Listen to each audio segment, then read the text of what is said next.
wabarakatuh. Pada sahabat-sahabat, saudara-saudaraku dimanapun kalian berada, ya, dimana pada kesempatan ini Cik Belange barusan dapat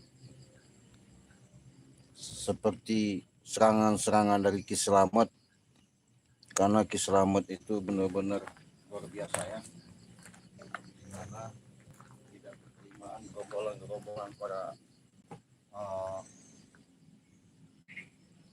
pengikut daripada Ki Slamet ini boleh dikatakan sangat tidak terima, nah, karena dulu termasuk pengikut Ki Slamet ini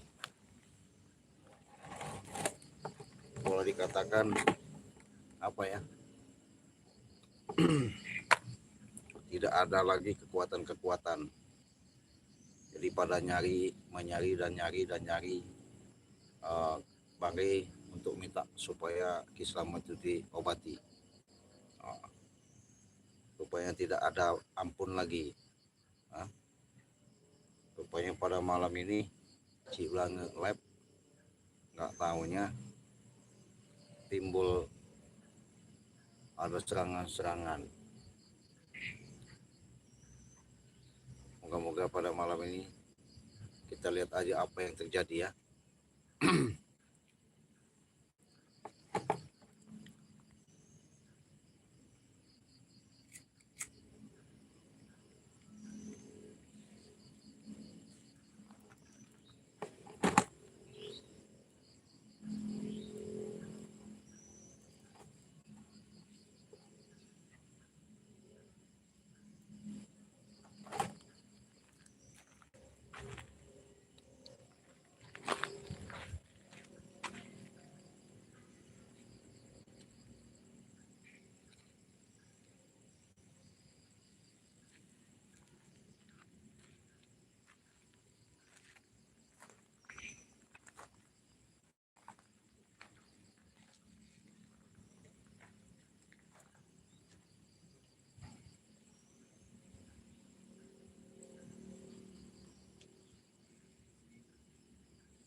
Sahabat-sahabat,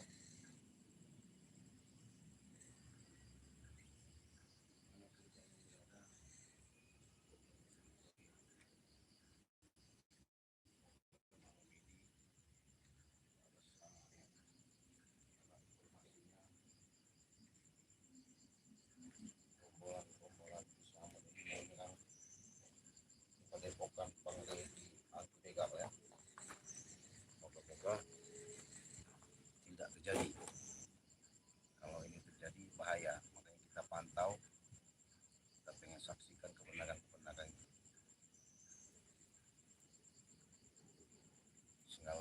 Sengaja mereka karena mau lewat di depan jalan yang kita sorot ini ya.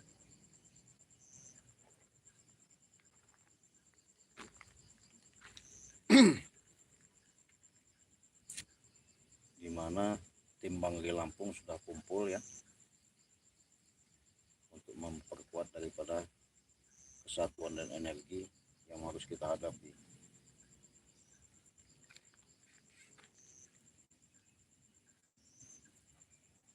Jadi sahabat-sahabat, perlu diketahui, memang para sahabat-sahabat dari partai sosial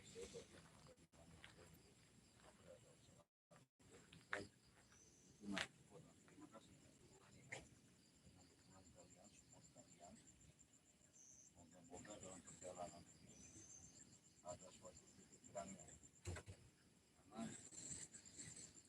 dari perjalanan yang sudah ada masih tidak terimanya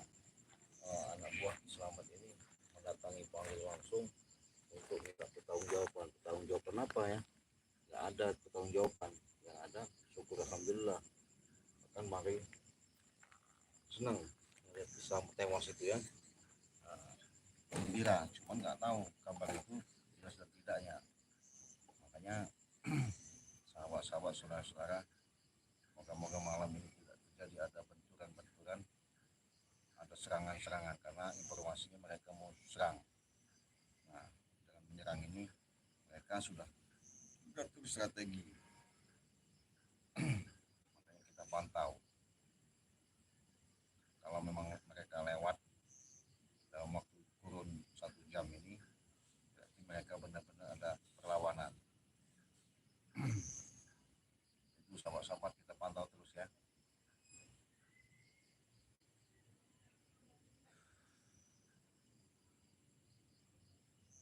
Barusan juga Cibla ngetelepon sama Jagabaya, sama Baram, sama Wakari, Warenggu, Mapolaga. Memang ada niat daripada Slamet ini mau menyerang ke Padepokan Bangre ya. Tapi dengan lewatnya mereka ini, Ciblangnya suruh mantau karena mereka keluarnya dari rumpun bambu itu. Ya. Katanya sih mengambil pusaka katanya. Pusaka apa? Ya. Pusaka didemit begitu diambil ya. Kita di sahabat ya, yang ada juga pusaka begitu itu nggak ada gunanya bagi Ciblang ya.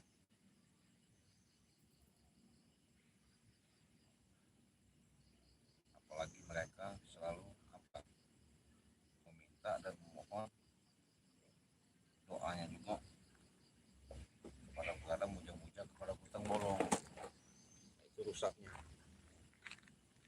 Kalau sudah mereka sudah muja dan minta sama Kutang Bolong itu, sudah rusak lah itu akidah dan akhlaknya. Makanya mereka itu kalau kita nasihatin nggak bakal bisa mendengar, nggak bisa namanya mereka itu menerima dengan benar-benar lapang dada. Masalahnya kalau mereka sampai menerima dengan apa yang kita sampaikan, itu lebih enak. Masalahnya kenapa? Ya disitulah mereka itu kolbunya kebuka. Sehubungan mereka ini dibilang keras hati, keras kepala, nggak mau dengarkan pembicaraan atau nasihat orang yang ada itu, mereka ini maunya sendiri. Itu susah. Kenapa? Itu tadi, satu, kalau kolbunya ketutup, mau tak mau, apapun dalihnya, apapun upayanya, nggak mungkin mereka akan bisa yang namanya untuk menerima. Yang ada itu mengakui bahwa dia itu benar, bahwa dia itu sudah bagus, tapi belum tentu menurut pandangan dan seperti yang dirasakan. Nah, untuk itulah sahabat-sahabat ya, susahnya kalau orang sudah ngambil daripada ilmu-ilmu hitam itu benar-benar ketutup ya. Yang ada itu mikirnya dunia terus. Sudah jelas dunia ini tidak ada habisnya kalau mikir dunia. Sebabnya dunia ini sampai kapanpun nggak bakal hancur ya. Tuh.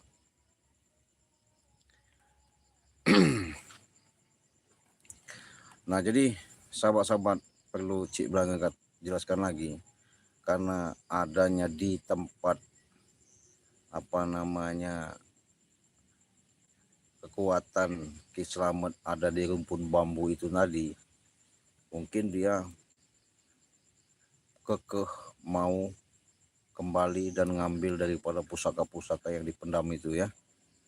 Itu petian pusaka itu. Cuman kita bisa lihat nanti, kita buktikan apakah dia akan bangkit lagi, akan muncul lagi dengan menggunakan kekuatan-kekuatan yang di luar logika. Tapi kalau secara dalam ininya memang dia masih tidak terima ya. Bahkan dia selalu nyerang lewat gaib. Ya, diserang satu-satu dari tim Bangre ini, ada yang sampai muntah darah. Ya, dia tidak berani dia kalau satu lawan satu, bahkan dia beraninya itu sembunyi-sembunyi. Itulah liciknya daripada Ki Slamet. Itulah sahabat-sahabat, terima kasih ya atas kalian nyimaknya, nyupportnya daripada perjalanan dari channel Ciblange dan tim Bangre Lampung dan Bangre Lampung. Dengan adanya kalian menyupport ya, mendukung, itu adalah suatu bagian kebanggaan kami. Tanpa kalian nggak mungkin kami bisa berdiri seperti ini. Artinya kami bukan siapa-siapa tanpa kalian. Nah, kami pun tidak bisa ngebalasnya ya sahabat. Dengan yang membalas itu hanya Allah Subhanahu wa Ta'ala. Dengan Allah yang membalasnya, kalian akan diberikan benar-benar rezeki ya, yang melimpah ruah, yang benar-benar bisa dirasakan kenikmatan itu. Jadi sahabat-sahabat,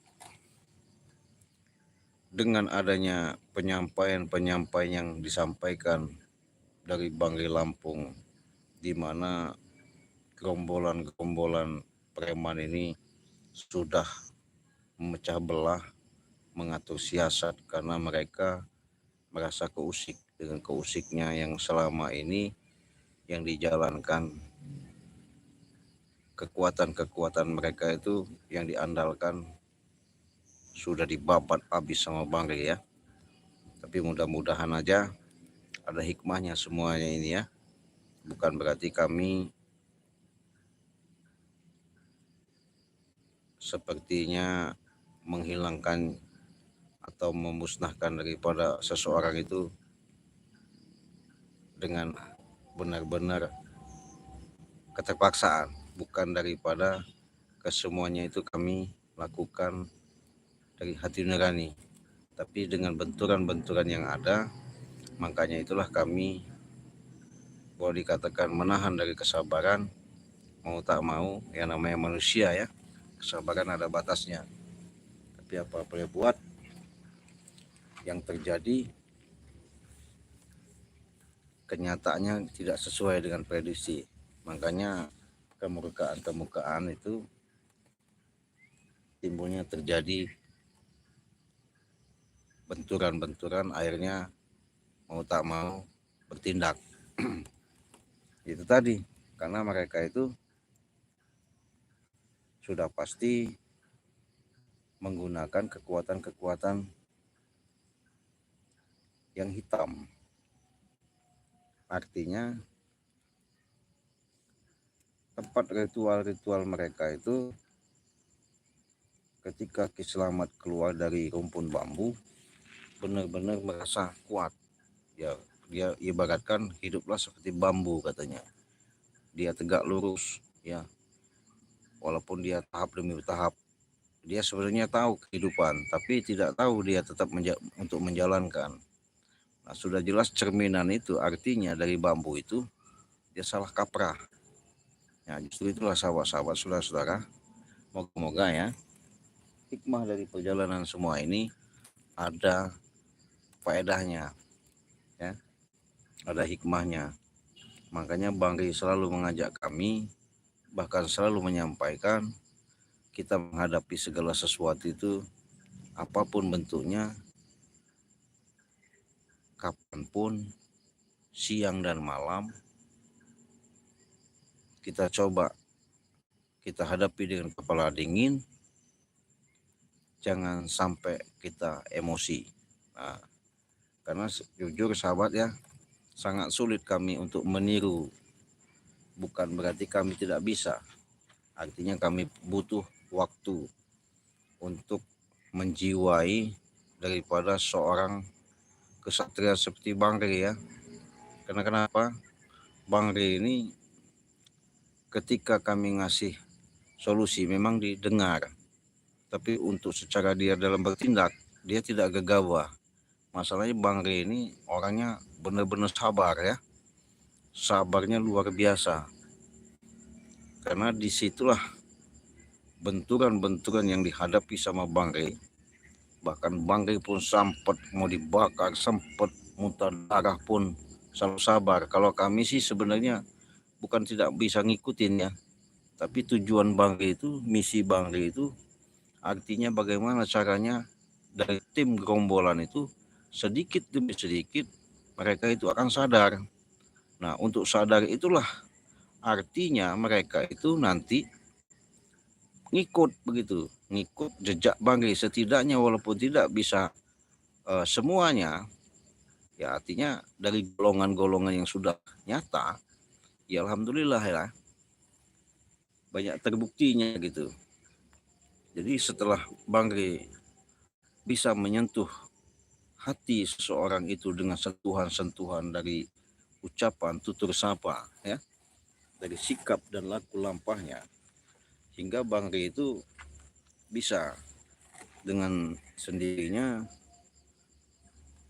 memberikan jalan dan pandangan sehingga orang itu bisa sadar. Nah, itu yang sulit kami tiru ya. Kami kalau berbicara kepada dari tim gerombolan Kiselamat ini, yang ada itu apa jawabnya katanya? Sadar-sadar itu. Sadar-sadar apa? Kan bingung sahabat-sahabat kita mau memberikan suatu kupasan atau penjelasan kepada mereka. Kalau kita kasih penjelasan, jawabnya seperti itu. Kami nggak mau sadar katanya. Hah? Sadar itu apa? Ya susah. Iya. Bahkan kalau kita sebut suruh baca istighfar, istighfar itu apa katanya? Nggak ngerti.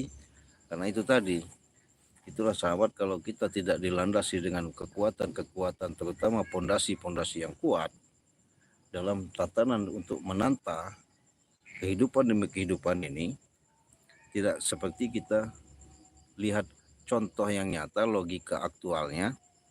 Kalau rumah kita tanpa pondasi, ya pasti nggak akan kokoh, nggak akan kuat, ya, nggak akan awet. Lama kelamaan pasti rembes dan pecah dan bebes rubuh. Nah, itulah salah satu daripada pengikut-pengikut daripada Kiselamat ini, ketika Kiselamat memberikan suatu minuman-minuman air ritual-ritual dari Kutang Bolong itu, akhirnya mereka terpengaruh. Terpengaruhnya apa? Nggak mau lagi yang namanya satu, yang namanya ingat sifat kepermanusiaan. Ingas, yang ada mereka itu sok gagah, yang ada mereka itu sok jago, ya. Nah, di mana mereka ini nggak sadar, ya, nggak sadarnya begini. Kita hidup di alam dunia ini, kalau kita mau sadari, tidak ada yang sok, tidak ada yang gagah, tidak ada, ya. Kita hidup di alam dunia ini hanya menanamkan sifat ulas asih, di mana sifat ulas asih itu kalau kita terapkan benar-benar ada rasa dan rasa, insya Allah dimanapun kita hidup pasti tertaut dan tergolong kepada orang-orang yang penuh kasih sayang. Tapi kalau gerombolan-gerombolan kayak seperti Kiselamat ini luar biasa, apalagi Mat Ompong, waduh, sudah berapa kali kita mengingatkan tapi susah, tapi kita tidak pernah yang namanya putus asa, artinya kita terus berjuang. Makanya segala sesuatu itu tidak mungkin kita seperti apa yang kita inginkan, seperti membalikkan telapak tangan. Tidak semudah itu ya. Karena artinya butuh proses. Dengan proses dan proses itulah kita bisa sedikit demi sedikit, walaupun itu jawaban bahasanya yang kita dapatkan pahit, tapi dengan prosesnya itu, perjalanan itu lebih daripada luar biasa. Kenapa? Sayyidina Ali sudah mengatakan, ilmu, guru, ya, guru sejati, ilmu sejati, ya, ilmu yang paling berharga, yaitu pengalaman. Nah, artinya dari situlah, kalau kita selalu banyak pengalaman, artinya wawasan, dibilang katanya boleh dikatakan pengetahuan ya. Nah, pengetahuan secara baik dari kita dikasih indera sama Allah itu dari pendengaran kita, baik daripada penglihatan kita, baik itu dari langkah kita, baik itu dari ucapan kita. Kalau kita benar-benar tanamkan yang namanya sifat kasih sayang tadi, ya insya Allah ya, di mana bumi kita pijak, di situ langit kita junjung, pasti kita akan ditemukan sama Allah itu dengan orang-orang yang tergolong yang penuh kasih sayang. Jangan seperti gerombolan-gerombolan preman daripada pengikut Selamat ini ya. Kalau dipikir sahabat-sahabat mungkin sudah tahu, kalau sahabat-sahabat sudah mengikuti perjalanan-perjalanan Bangri Lampung, dari tim Bangri Lampung ini ya. Kalau dari sosok-sosok dari satu-satunya, luar biasa jahatnya, liciknya mereka. Tapi kenapa? Ketika Bangri benar-benar menanamkan niat dengan misi yang kuat, alhamdulillah ya, jalan itu sangat mudah diberikan oleh Allah ya. Kenapa? Ya disitulah letak daripada suatu kekuatan. Sebenarnya kekuatan manusia itu tidak jauh beda, bahkan tidak bisa orang pun bisa mampu. Karena kenapa? Kekuatan itu ada di satu titik. Nah disitulah kelemahan orang itu yang bisa tertaut dan menaut. Beda kalau daripada pengikut-pengikut Selamat ini. Kenapa? Ya itu tadi sahabat. Kalau pengikut Selamat ini boleh dikatakan di mana mereka selalu ada di samping Selamat. Waduh, disitulah mereka merasa gagah dan merasa jago, merasa hebat segala. Makanya setiap pegangan-pegangan yang ada di areal di sekitar kelilingan yang ada si jagat mereka itu nggak ada yang berani. Kalau mereka selalu dihadapkan sama orang-orang pengusaha-pengusaha begitu, yang ada mereka itu apa? Hancur perusahaannya, nggak jalan. Kalau sawit ya nggak bakal ini. Nah, makanya mereka itu banyak mengalah. Nah kalau kami tidak, kami lawan. Itulah tugas kami. Artinya bukan melawan, seperti kami tidak berani secara dalam kejantanan, bukan, tapi secara kehidupan untuk menata secara dalam, untuk menerapkan kebenaran-kebenaran itu. Itulah Bang Ri selalu mengajarkan kami. Kalau memang tidak bisa dibina katanya, ya terpaksa dibinasakan, kan begitu. Nah itulah semboyan dari artinya kalau sudah Bang Ri sudah tidak bisa menahan sabaran.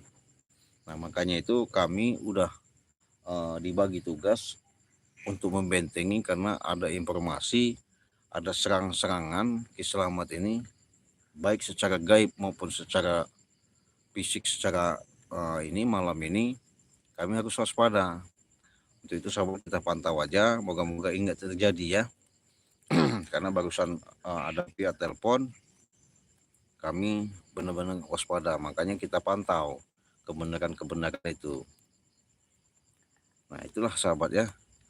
Untuk itu Cik Blanga juga selalu mengingatkan para sahabat-sahabat Cik Blanga. Makanya kita hidup ini perbanyaklah kita untuk bersalawat, perbaiki kita sholat ya.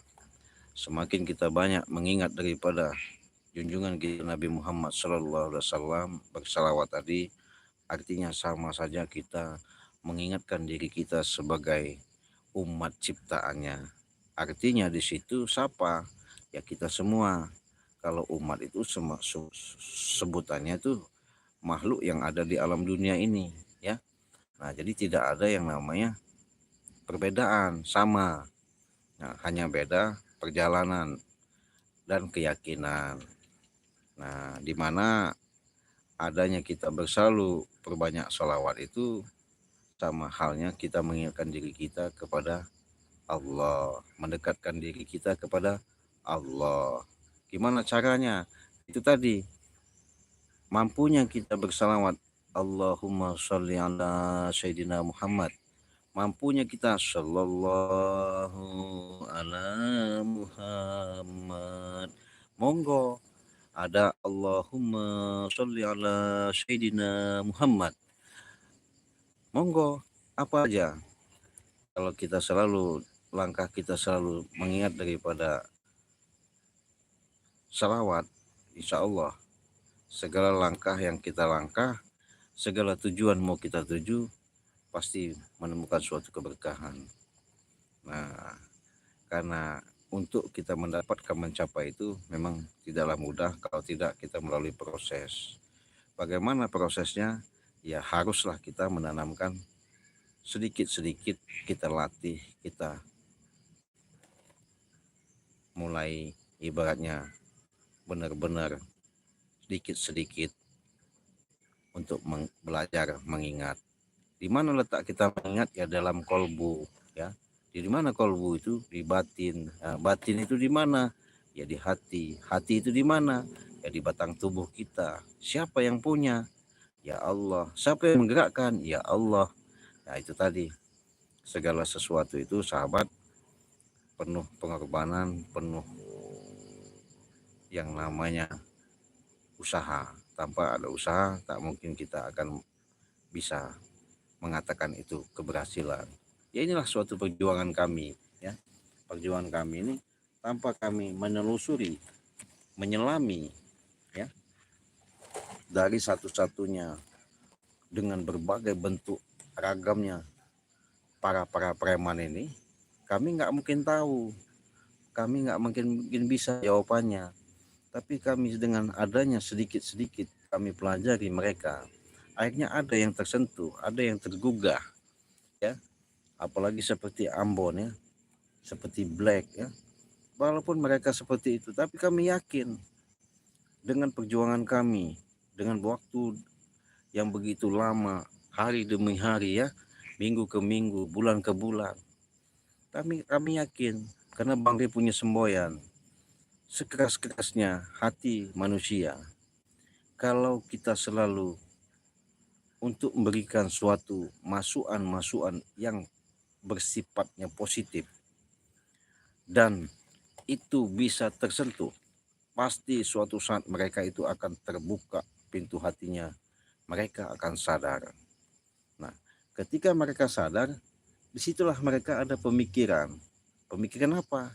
Ya artinya tersentuhnya mereka itu, hikmah yang dibalik semua yang mereka yang lakukan, mereka alami, benar-benar rasakan. Oh, selama ini mungkin saya melakukan perbuatan-perbuatan nggak baik, ucapan-ucapan nggak baik, ya, perilaku-perilaku nggak baik. Ya disitulah mereka akan terbuka, tergugah, ada hikmah di balik semuanya itu. Nah, tapi kalau yang belum, ya kita terus bagaimana cara kita berjuang. Semakin kita banyak berjuang, ya disitulah artinya kita itu dibantu sama Allah dengan kita selalu berdoa, insya Allah Allah itu akan menurunkan hidayah kepada orang tersebut sendiri. Karena Allah sudah mengatakan, ya, memang manusia ini sebatas apa? Sebatas bersentuhan dan menyentuh untuk menyampaikan dari satu sama lain. Disitulah nanti Allah itu akan bantu kita, ya, secara nyata dan senyata-nyatanya. Ketika Allah sudah menurunkan wahyu kepada mereka itu, kita tinggal menyampaikan saja. Kalau mereka memang tulus dan niat ikhlas dari secara lahir batin, yakin tak mungkin lagi mereka itu akan masuk dan terjerumus ke golongan yang kelam lagi atau hitam lagi. Pasti mereka itu mau bagaimana caranya untuk melakukan perbuatan-perbuatan baik. Nah, disitulah kalau mereka selalu sudah meninggalkan perbuatan-perbuatan yang jelek untuk melakukan perbuatan-perbuatan baik, berarti mereka sudah tahu. Kalau sudah tahu, berarti mereka itu sudah bisa merasakan. Kalau sudah bisa merasakan, berarti mereka itu sudah ngerti. Kalau sudah ngerti, ya alhamdulillah, ya. Dimanapun bumi kita pijak, langit kita junjung, sudah pasti mereka tahu yang namanya adab, sopan, santun, ya, toto, kromo, ya, adab, absor, ya. Ya, itulah hikmah daripada perjalanan-perjalanan ini. Contoh, jahatnya bagaimana Wak Kari ya. Contoh jelek liciknya gimana Yonok Karung. Tapi dengan adanya kekuatan kami berusaha bagaimana caranya, ya mereka sekarang sudah jadi orang baik, nggak mau lagi melakukan lagi perbuatan-perbuatan yang nggak jelas. Nah disitulah suatu hikmah yang kami petik. Itulah suatu perjuangan, menjadi suatu kebanggaan. Bukan cerita dan kata, real, nyata, ya. Selama ini kalau sahabat mengikuti dari perjalanan dari Banggai Lampung dan tim Banggai Lampung, tahu perjalanannya bagaimana. Pahit, getir, susah, sedih, wah. Bahasanya kalau kata orang itu naik gunung turun gunung ya. Artinya dengan badai, hentakan, ombak ibaratnya. Kami tidak pantang nyerah, kami terus berjuang. Nah dengan berjuangnya ini moga-moga ada penghasilan. Nah itulah sahabat-sahabat, sampai detik ini Kiselamet kayaknya belum ada lewat atas mau nyerang kami. Moga-moga kita tidak terjadi, kita berdoa aja kepada Allah. Semoga kita selalu dalam lindungannya ya. Semoga ini ada suatu keberkahan bagi kita di malam Jumat. Wah ini kita bacain dulu komentar ya sahabat ya. Oke, Bu siapa ini? Ada komentar, Ibu Hami, doa kami menyertaimu selalu Cik Blange bersama tim, amin. Bangkai Lampung ya, dalam lindungan Allah Subhanahu wa taala dan hidayah dilimpahkan, amin. Terima kasih Bu ya. Sebaliknya juga begitu, malam Jumat Kliwon. Wah, betul. Ibu tahu aja malam Jumat Kliwon ya. Jadi malam Jumat Kliwon, kelemahan daripada Ki Slamet itu rahasianya. Oh betul. Mudah-mudahan Bu ya. Dari kota Dumai Provinsi Riau. Riau. Oi. Jangan sampai lupa kepada Bang Re. Apa ini? Jangan sampai lupa kepada Mare. Oke. Ya. Abdu Somad ya. Terima kasih atas komentarnya, atas doa kalian juga ya. Moga-moga dalam perjalanan kita selama yang kita tayangkan menjadi suatu hiburan, walaupun itu edukasi ya. Jangan lupa apa ini? Jangan lupa Ci ya, kelemahan keselamatan. Iya, siap. Kami sudah tahu. Makanya kami pada malam ini mau bertindak waspada ya. Kalau sudah bertindak waspada, insya Allah apapun yang bentuknya tidak akan terjadi kalau memang ada izin dari dan ridhonya Allah ya. Nah, jadi sahabat-sahabat sehubungan Cik Blange mau berjalan menemui dari ke Padepokan di Anti Begal tempat Bari untuk memastikan, karena mereka belum ada lewat, Cik Blange mau pamit dulu. Cik Blange mau langsung ke Padepokan di Anti Begal tempat Bari ya. Nah, jadi kita tutup dulu live streaming ini. Terima kasih yang sudah hadir. Cik Blange akhiri. Wassalamualaikum warahmatullahi wabarakatuh.